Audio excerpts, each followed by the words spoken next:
સુરત શહેરમાં મેટ્રો પ્રોજેક્ટની કામગીરી પૂરજોશમાં ચાલી રહી છે। માન દરવાજેથી શરૂ થતા રિંગ રોડ ફ્લાયઓવર પરથી મેટ્રોની લાઇન માટે સ્પાના ગોઠવવાની કામગીરી શરૂ થતા ફ્લાયઓવર પર ભારે અને ઊંચાઈવાળા વાહનોના પ્રવેશ પર આગામી 2 મહિના માટે પ્રતિબંધ મૂકવામાં આવ્યો છે।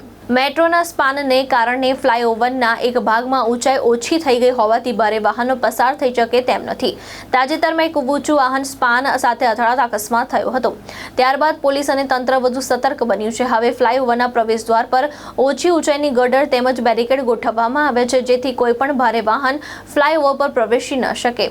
આ કામગીરી પૂર્ણ થવાના અંદાજે 2 મહિનાનો સમય લાગશે। આ દરમિયાન તમામ ભારે વાહનોને રિંગ રોડના નીચેના માર્ગ પરથી પસાર થવું પડશે।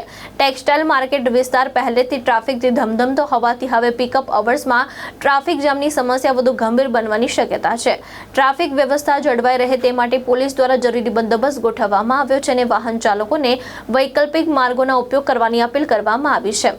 વાસુ ઠાકોર સાથે ભાવેશ ઉપાધ્યાય, દ્રષ્ટિકોણ ન્યૂઝ, સુરત।